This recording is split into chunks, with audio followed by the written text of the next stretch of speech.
বাণীপীঠ শিক্ষাঙ্গনের উপস্থাপনায় আরও একটি গুরুত্বপূর্ণ ক্লাসে স্বাগত জানাচ্ছি সকল ছাত্রছাত্রীকে। আজকের ক্লাসটা মূলত তাদের জন্য প্রযোজ্য যারা পশ্চিমবঙ্গ বোর্ডের আন্ডারে ক্লাস 11-এ পড়ো এবং তোমাদের সেকেন্ড সেমিস্টার পরীক্ষার একটি গুরুত্বপূর্ণ বিষয় হিসেবে সৈয়দ মুজতবা আলীর লেখা পঞ্চতন্ত্র গ্রন্থের অন্তর্গত 25শে বৈশাখ নামক প্রবন্ধটা রয়েছে। ক্লাস 11-এর সেকেন্ড সেমিস্টার ছাড়াও অন্যান্য যাদের পাঠ্যে সৈয়দ মুজতবা আলীর লেখা এই 25শে বৈশাখ নামক প্রবন্ধটা রয়েছে তারাও প্রত্যেকে আলোচ্য প্রবন্ধটার আলোচনা দেখতে পারো। আশা করছি এখান থেকে তোমরা উপকৃত হবে। যারা এমনিও রবীন্দ্রনাথ ঠাকুর সম্পর্কে বিভিন্ন ব্যাখ্যা শুনতে পছন্দ করেন তারাও আজকের আলোচনাটা শুনতে পারেন, কারণ আজকে সৈয়দ মুজতবা আলীর চোখে রবীন্দ্রনাথ ঠাকুর এবং রবীন্দ্রসঙ্গীত সংক্রান্ত একটা অপূর্ব সুন্দর ব্যাখ্যা এবং আলোচনা আমি করব।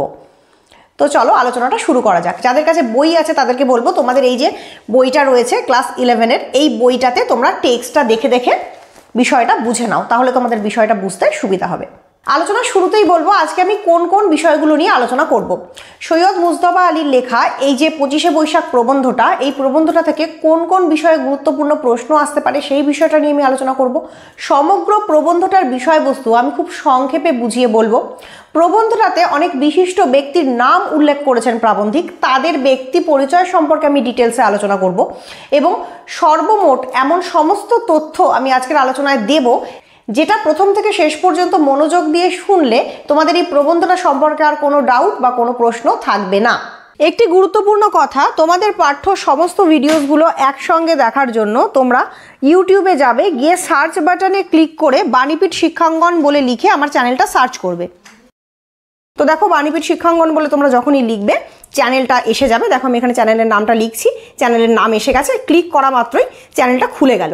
এবার তোমরা চ্যানেলের এই যে লোগোটা রয়েছে এই চ্যানেলের লোগোটাতে ক্লিক করবে। এই লোগোটাতে ক্লিক করলে তোমরা চ্যানেলের একদম ভেতরে ঢুকে যাবে। এখানে দেখো রয়েছে হোম, ভিডিওস, প্লে লিস্ট। এই যে প্লে লিস্ট বলে লেখাটা এইখানটা ক্লিক করলে তোমরা দেখবে অসংখ্য ফোল্ডার রয়েছে, তার মধ্যে তোমাদের একাদশ শ্রেণীর সেকেন্ড সেমিস্টার বলে একটা আলাদা ফোল্ডার করা আছে। এই ফোল্ডারটাতে ক্লিক করলে তোমরা এর ভেতরে তোমাদের একাদশ শ্রেণীরই পাঠ্য সমস্ত ভিডিওসগুলো পরপর দেখতে পাবে। আমি তোমাদের ক্লাসের যত ভিডিওস করব সব এখানে আপলোড করে দেবো, তোমরা অবশ্যই দেখে নিও। তো চলো শুরু করা যাক। প্রথমেই বলবো প্রবন্ধের নাম 25শে বৈশাখ। এই দিনটা প্রত্যেকটা বাঙালির কাছে খুব গুরুত্বপূর্ণ একটা দিন, কারণ এই দিন আমাদের বাংলা তথা বাঙালির প্রাণের ঠাকুর রবীন্দ্রনাথ ঠাকুর জন্মগ্রহণ করেছিলেন। তো 25শে বৈশাখ এই শব্দটার দ্বারা প্রবন্ধের শুরুতেই প্রাবন্ধিক বুঝিয়ে দিচ্ছেন যে তিনি আজকে যে বিষয়টা নিয়ে আলোচনা করতে চলেছেন সেটা সম্পূর্ণতই কবিগুরু রবীন্দ্রনাথ ঠাকুর কেন্দ্রিক। প্রবন্ধের শুরুতেই প্রাবন্ধিক একটা গুরুত্বপূর্ণ মন্তব্য করেছেন। তিনি বলছেন যেহেতু তিনি রবীন্দ্রনাথ ঠাকুরের সাহচর্য খুব কাছ থেকে অনুভব করার সুযোগ পেয়েছিলেন, তাই তিনি যদি রবীন্দ্রনাথ ঠাকুর সম্পর্কে একটু অন্য ধরনের কিছু বক্তব্য বা মন্তব্য এই প্রবন্ধে প্রকাশ করেন তাহলে সুশীল পাঠক এবং সহৃদয়া পাঠিকারা নিশ্চয়ই কিছু মনে করবেন না। এই প্রথম লাইনটার তাৎপর্য হলো এই যে আমরা যারা রবীন্দ্রনাথ ঠাকুরকে ব্যক্তি মানুষ হিসেবে চিনি না, শুধুমাত্র কবি গুরু বা বিখ্যাত একজন লেখক, ঔপন্যাসিক, নাট্যকার, বিখ্যাত একজন মনীষী রূপে চিনি, তাদের মনে রবীন্দ্রনাথ ঠাকুর সংক্রান্ত একটি নির্দিষ্ট ধারণা সীমাবদ্ধ রয়েছে। কারণ আমরা রবীন্দ্রনাথ ঠাকুরকে ব্যক্তিগত স্তরে চিনি না, আমরা তাকে চিনি তার লেখার মাধ্যমে। কিন্তু এখানে সৈয়দ মুজতবা আলীর ক্ষেত্রে ব্যাপারটা একটু আলাদা। তিনি স্বয়ং ছাত্ররূপে রবীন্দ্রনাথ ঠাকুরের সাহচর্য অনুভব করার বা তার সান্নিধ্যে যাওয়ার সুযোগ পেয়েছিলেন। তাই তিনি বলছেন রবীন্দ্রনাথ ঠাকুরকে তিনি খুব কাছ থেকে দেখেছেন বলে তিনি যদি তার সম্পর্কে একটু অন্য ধরনের বা নতুনত্ব কোনো মত পোষণ করেন তাহলে নিশ্চয়ই সাধারণ মানুষের তাতে রাগ করবার কিছু থাকবে না। কারণ তিনি ব্যক্তিগত স্তরে রবীন্দ্রনাথ ঠাকুরকে চিনতেন, তার লেখা তিনি পড়েছেন এবং তার যে লেখার একটা মাহাত্ম্য বা বিশ্লেষণাত্মক যে একটা দিক সেটাকে তিনি মন প্রাণ দিয়ে অনুভব করেছেন। সেই সমস্তটা মিলিয়েই তিনি রবীন্দ্রনাথের সাহিত্যকে এখানে সংক্ষেপে পর্যালোচনা করতে চলেছেন। এরপর প্রবন্ধে তিনি উল্লেখ করেছেন কিছু বিশিষ্ট মানুষের নাম এবং তিনি বলেছেন তারা তাদের স্ব ক্ষেত্রে যতই বিখ্যাত হন না কেন রবীন্দ্রনাথ ঠাকুর কিন্তু কোনো অংশে তাদের থেকে কম ছিলেন না। তাই প্রাবন্ধিক বলছেন রবীন্দ্রনাথ ঠাকুর যেমন অতি উত্তম মানের উপন্যাস রচনা করেছেন, তেমনি তিনি ছোট গল্প রচনার ক্ষেত্রেও চেকভ আর মোপাসাকে ছাড়িয়ে গেছেন। এখন তোমাদের মনে প্রশ্ন জাগবে মোপাসা আর চেকভ কে? আমি সংক্ষেপে একটু তাদের পরিচয় দিয়ে দিচ্ছি। মোপাসা হলেন বিখ্যাত ফরাসি সাহিত্যিক এবং ছোট গল্পকার। তার লেখা ছোট গল্প জগৎ বিখ্যাত। এবং চেকভ হলেন একজন রাশিয়ান সাহিত্যিক এবং ছোট গল্পকার। তাকে রীতিমতো ছোট গল্পের জনকের মর্যাদা দেওয়া হয়, তার কারণ ছোট গল্পের একদম সূচনা লগ্নে এই চেকভ বা মোপাসা এদের অবদান বা গুরুত্ব ছিল অপরিসীম। যদিও এনারা কেউই বাংলা ভাষায় সাহিত্য রচনা করেননি, কিন্তু ফরাসি ভাষায় বা রাশিয়ান ভাষায় তারা যে সাহিত্য রচনা করেছেন সেগুলো পরবর্তীকালে বিভিন্ন ভাষায় অনুদিত হয়েছে এবং সমগ্র বিশ্ব এদের এই রচনা পড়েছে এবং প্রশংসা করেছে।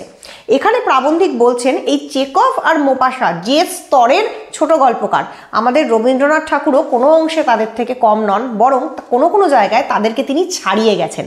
এরপর তিনি বলছেন নাটকের ক্ষেত্রে তিনি যে কোনো মিস্টিকের সঙ্গে প্রতিদ্বন্দ্বিতা করতে পারেন। এবার তোমাদের মনে প্রশ্ন জাগবে, মিস্টিক জিনিসটা কি? মিস্টিক বলতে আমরা বুঝি এক ধরনের রোম্যান্টিক রহস্যময়তার জগৎ।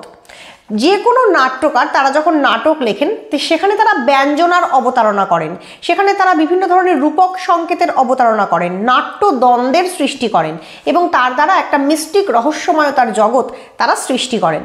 এখানে কিন্তু আমাদের প্রাবন্ধিক বলছেন রবীন্দ্রনাথ ঠাকুর এত ভালো ভালো নাটক লিখেছেন যে সেই রকম যে কোনো মিস্টিকের যে রচনা প্রণালী সেটাকে তিনি অতিক্রম করে গেছেন। এরপর তিনি বলছেন কবি রূপে তিনি বিশ্বের সকল মানুষের প্রশংসা পেয়েছেন, তাই তো আমরা তাকে বিশ্বকবি বলি। তো এইভাবে করে তিনি বলছেন যে রবীন্দ্রনাথ ঠাকুর প্রকৃতপক্ষে তার প্রত্যেকটি যে সৃষ্টির জগৎ সেখানে শ্রেষ্ঠত্ব অর্জন করেছেন।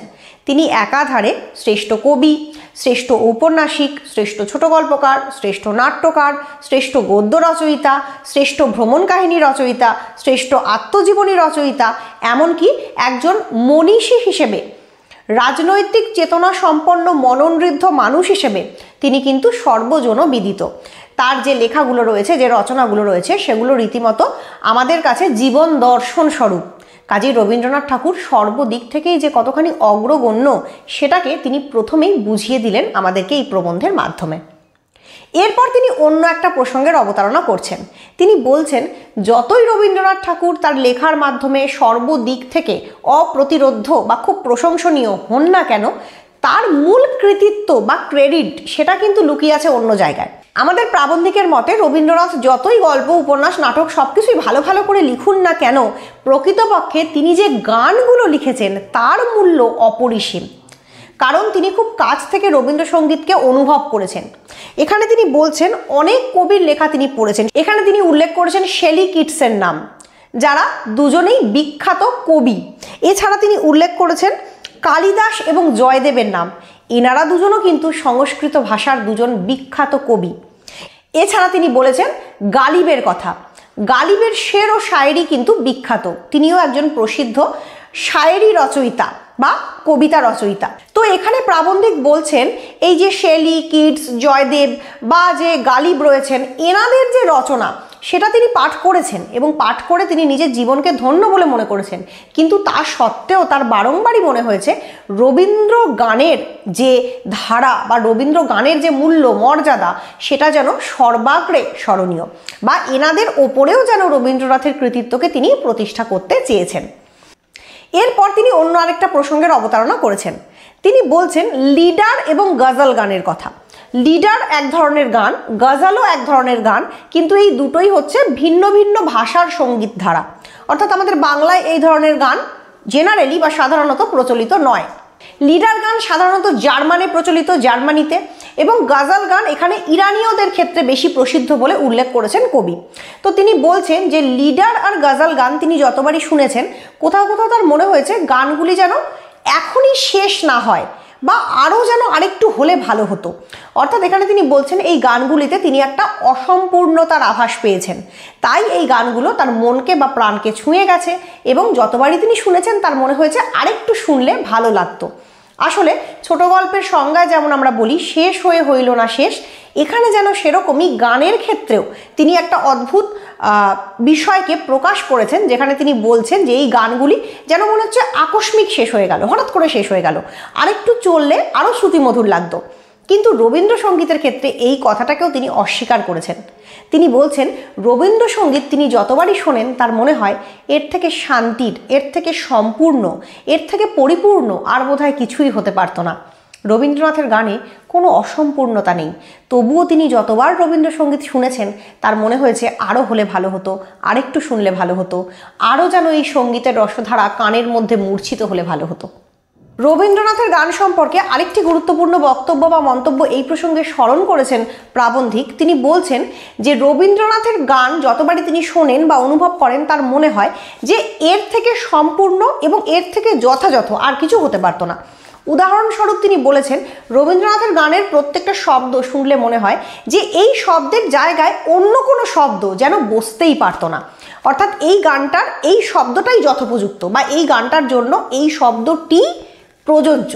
সেই প্রসঙ্গে তিনি বলেছেন ঠিক যেমন নটরাজের মূর্তি একটা নির্দিষ্ট অঙ্গ সৌষ্ঠব বিশিষ্ট এবং আমরা কখনোই নটরাজের মূর্তিকে অন্য কোনো রূপে ভাবতে পারি না, সেরকমই রবীন্দ্রনাথের গান, তাকে অন্য কোনো শব্দে, অন্য কোনো ভাষায় বা অন্য কোনো সুরে ভাবাই যায় না। এবার তোমাদের মনে প্রশ্ন জাগতে পারে নটরাজ কে? নটরাজ প্রকৃতপক্ষে নৃত্যের দেবতা। রুদ্রদেব মহাদেবের একটি রূপ হলো নটরাজ, যেখানে তিনি নৃত্যরত, নাচের নির্দিষ্ট একটি মুদ্রা বা ভঙ্গি তার রয়েছে এবং তার জটামণ্ডিত চুল আলুলায়িত বা খোলা। তো এইভাবে খোলা চুলে অর্থাৎ ব্যোমকেশ রূপে মহাদেব বা রুদ্রদেব যখন নৃত্য করছেন তার সেই তাণ্ডবরত নৃত্যরত একটি মূর্তি হলো নটরাজ মূর্তি। নটরাজ এই শব্দটার যদি আমরা অর্থ বিশ্লেষণ করি আমরা দেখব নৃত্যের যিনি রাজা তিনিই নটরাজ। তো এই নটরাজ মূর্তির একটা নির্দিষ্ট হাত এবং পায়ের ভঙ্গি আছে এবং একটা নির্দিষ্ট তার স্টাইল আছে, একটা গোল প্রেক্ষাপটে নটরাজ মূর্তি প্রতিবিম্বিত হয়। কখনোই এর থেকে ভিন্নভাবে আমরা কিন্তু নটরাজকে দেখতে পারি না বা নটরাজের এর থেকে ভিন্ন কোনো রূপ হয় না। তার প্রত্যেকটা অঙ্গ সৌষ্ঠব নির্দিষ্ট এবং বিশিষ্ট। সেই কারণে এখানে প্রাবন্ধিক বলেছেন ঠিক সেরকমই রবীন্দ্রসঙ্গীত যেন প্রপার, পারফেক্ট এবং যথাযথ, এর থেকে অন্যরকম কিছু আর হতে পারতো বলে প্রাবন্ধিকের মনে হয় না। সবশেষে প্রাবন্ধিক একটি রবীন্দ্রসঙ্গীতের উদাহরণ দিয়ে বলেছেন রবীন্দ্রসঙ্গীত এতটাই মাধুর্যময় যে সেটি মুহূর্তে একজন মানুষকে স্বর্গের আলোকে উন্নীত করতে পারে, আবার পরমুহূর্তেই তাকে মর্ত্য পৃথিবীতে নামিয়ে আনতে পারে এবং এই যে স্বর্গ থেকে মর্তে গতাগতি তার মধ্যে মানুষ একটি অপার্থিব আনন্দ লাভ করে। যিনি পড়ছেন গানটা বা যিনি শুনছেন বা যিনি গাইছেন তাদের উভয়ের মধ্যে একটা অদ্ভুত কানেকশন তৈরি হয় এবং গানটা শুনতে শুনতে সঙ্গীত রসজ্ঞ ব্যক্তি মাত্রই যেন মনে হয় একবার আমরা স্বর্গের যে উন্নত লোক সেখানে পৌঁছে যাচ্ছি, একবার মনে হয় আমরা মর্ত্য পৃথিবীতে একদম ধূলিধূসরিত মাটির মধ্যে প্রবেশ করছি। এবং যখন আমরা স্বর্গ থেকে মর্ত্যলোকে গমন করছি বা আমাদের মনের এই যে বিচিত্র ক্রিয়া প্রতিক্রিয়া সেটা যখন সংগঠিত হচ্ছে তখন কিন্তু প্রকৃতপক্ষে রবীন্দ্রনাথ ঠাকুর শব্দের মাধ্যমে আমাদের ইমোশনকে, আমাদের অনুভূতিকে একটা নতুন রূপ দান করছেন। প্রকৃতপক্ষে এই প্রবন্ধটার মধ্যে প্রাবন্ধিক বলতে চেয়েছেন রবীন্দ্রসঙ্গীত কত অদ্ভুত মায়াময়, রবীন্দ্রসঙ্গীত কত অপূর্ব সুন্দর, রবীন্দ্রসঙ্গীতের মাধুর্য কত ব্যাপক। কিন্তু সবশেষে একটা গুরুত্বপূর্ণ কথা বলবো, সেটা হলো এই যে রবীন্দ্রসঙ্গীতের এই মাধুর্য বা রবীন্দ্রসঙ্গীতের এই সৌন্দর্য একমাত্র রসজ্ঞ পাঠক বা শ্রোতার কানেই কিন্তু প্রবেশ করবে। যারা রবীন্দ্রসঙ্গীতের শব্দের মানে বোঝে না তাদের কিন্তু এই গান ভালো লাগবে না। এই প্রসঙ্গে প্রাবন্ধিক এখানে বলেছেন একটা গুরুত্বপূর্ণ কথা। তিনি বলছেন কোনো কোনো গায়ক দেখা যায় সুর তাল ঠিক রেখে রবীন্দ্রসঙ্গীত গাওয়ার চেষ্টা করেন কিন্তু তাদের গান শুনতে ভালো লাগে না। তার কারণ তাদের শব্দবোধ নেই। একটি শব্দের মানে না বুঝে যদি গান গাওয়া হয় সেই গানটা কিন্তু কখনোই প্রকৃত ফিলিংস নিয়ে বা অনুভূতি নিয়ে যিনি শুনছেন তার কানে প্রবেশ করবে না এবং সেই গানটার সৌন্দর্য কখনোই প্রকাশিত হবে না। প্রকৃতপক্ষে প্রত্যেকটা গানে সুর তাল লয়ের সঙ্গে গুরুত্বপূর্ণ হচ্ছে তার মিনিং বা মানে বা অর্থবোধ বা শব্দের অর্থ। সেটা যদি যথাযথ যিনি গাইছেন তিনিও বুঝে না গান এবং যিনি শুনছেন তিনিও বুঝে না শোনেন তাহলে গান শোনা এবং গান গাওয়া দুটোই কোথাও একটা ব্যর্থ হয়ে যাবে। তো এখানে রবীন্দ্রসঙ্গীতের সুর তাল লয় নিয়ে বেশি কথা প্রাবন্ধিক বলেননি, কারণ তিনি প্রথমেই উল্লেখ করেছেন শান্তিদেব ঘোষ মহাশয় এ বিষয়ে অনেক তথ্য সমৃদ্ধ রচনা লিখেছেন তার আগে, তাই সে বিষয়ে তিনি কথা বলতে চান না। তিনি শুধুমাত্র বলেছেন রবীন্দ্রসঙ্গীতের শব্দ ব্যবহারের প্রাচুর্য নিয়ে কথা, যেটা খুব গুরুত্বপূর্ণ, যেটা খুব মননঋদ্ধ এবং এই ধরনের প্রবন্ধ বোঝার জন্য প্রকৃতপক্ষে একটুখানি কিন্তু সিরিয়াস হয়ে একটুখানি ঠান্ডা মাথায় শব্দের অর্থ বুঝে বুঝে বুঝতে হবে, না হলে প্রবন্ধটা কিন্তু বেশিরভাগ মানুষের কাছেই কঠিন লাগবে। তো আমি চেষ্টা করলাম যতটা সোজা করে বিষয়টা তোমাদেরকে বোঝানো যায়। এখান থেকে গুরুত্বপূর্ণ যে প্রশ্নগুলো পড়বে তার মধ্যে অন্যতম হলো প্রাবন্ধিক কেন সুশীল পাঠক এবং সহৃদয়া পাঠিকার কাছে ক্ষমা চেয়েছেন, প্রাবন্ধিক রবীন্দ্রসঙ্গীত সম্পর্কে তার কি মতবাদ ব্যক্ত করেছেন, প্রাবন্ধিক রবীন্দ্রসঙ্গীতকে কেন নটরাজ মূর্তির সঙ্গে তুলনা করেছেন এবং কিভাবে তুলনা করেছেন, রবীন্দ্রসঙ্গীতকে কেন প্রাবন্ধিকের কখনোই অসম্পূর্ণ বলে মনে হয়নি, কোন গানগুলিকে প্রাবন্ধিকের অসম্পূর্ণ বলে মনে হয়েছে। এই সমস্ত প্রশ্নের উত্তর যদি তোমরা মনোযোগ দিয়ে তৈরি করো তাহলে কিন্তু এখান থেকে তোমরা অবশ্যই প্রশ্নের উত্তর কমন পেয়ে যাবে। আজকের আলোচনা কেমন লাগলো অবশ্যই কমেন্ট করে জানিও, ভালো লাগলে শেয়ার করো বন্ধুদের সঙ্গে এবং অবশ্যই সাবস্ক্রাইব করে যুক্ত হও বাণীপীঠ শিক্ষাঙ্গনের সঙ্গে পরীক্ষার আগে আরও গুরুত্বপূর্ণ টিপস, সাজেশন এবং বিভিন্ন বিষয়ের গুরুত্বপূর্ণ আলোচনা পাওয়ার জন্য। আজকের ক্লাস এখানেই শেষ করছি, ধন্যবাদ।